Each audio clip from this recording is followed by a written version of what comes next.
having been around in the 80s when television and live TV had appointment viewing, and Thursday nights were some things and Monday nights, that's gone, or at least it's going away for a lot of the younger viewers. And live certainly matters when it comes to sports and events and some other content, but how are people going to know about it? How are people going to find it? What is the technology going to do? Matt's talking about it's all in one place on the user screen, but what's all in one place, and how are we going to get through it all? I wish I had a crystal ball and could kind of figure out what's going to be next and where we should all focus. And from a Fandango perspective, our view is that the consumers are really just looking for choice. We want to make sure they have choice. They're chasing the content. They're not necessarily chasing, the mechanism and where that content is. They just want to find the content, and we need to be wherever they are, at whatever device they are, whatever system they are, and provide them with the best experience possible, right? So for us, what we're doing, and as we're looking at, those windows changing, the ways in which people consume content, whether that be in theaters or at home, we need to be everywhere.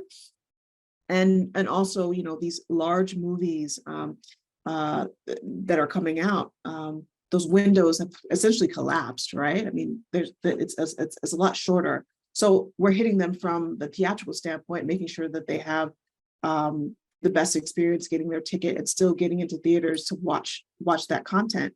But also too, we want to make sure if you're not a consumer who goes to the theaters as much so anymore, we want to make sure you have access to that content and have access to it quickly. So on our streaming platform, our Vudu platform, we provide the best in class amenities and video and 4K to make sure that the experience is just as good as it is at home. So which is a really, really big focus. So wherever they are, we want to make sure that they can discover content.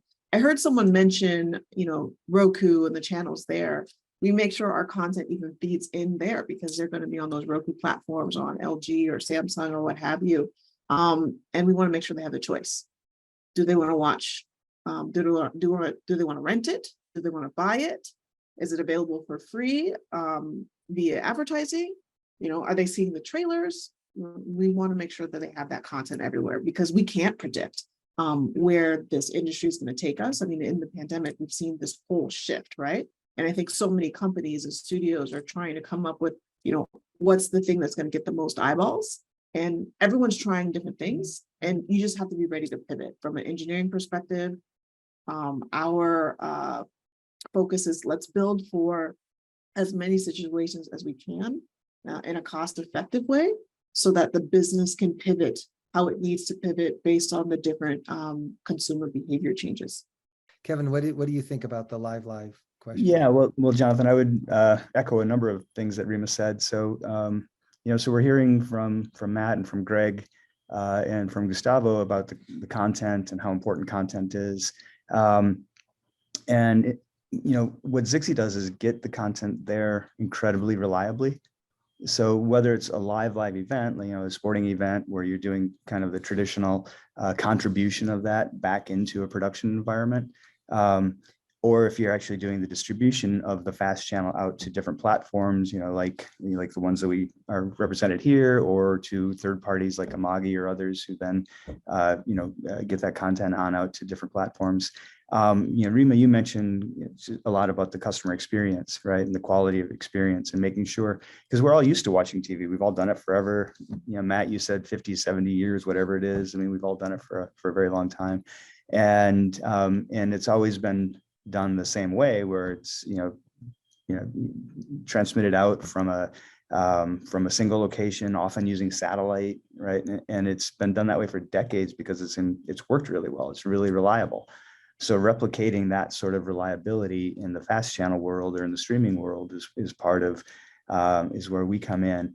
And so, and then to answer your question, Jonathan, in terms of actual discovery, like Rima said, there's all sorts of traditional paths where you're marketing it. It's on websites. There's still platforms that have guides. There's that sort of thing.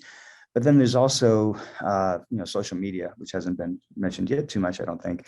And even doing things like, during a sporting event, doing the live clipping and then, generating viral interest in a show because, you know, something happens, there's a great play or whatever, and you start getting that out on the social media platforms, and then having people discover it that way.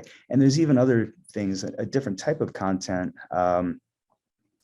that I became aware of earlier this or late last year. I was at Broadcast Asia, and you know, so we haven't talked much about influencer kind of content, right? But there's a lot of rumors about YouTube getting into the fast space soon, and probably with a lot of influencer kind of content.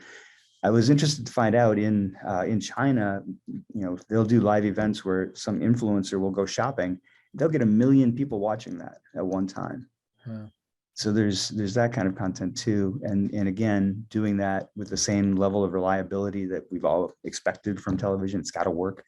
You know, that's where we come in.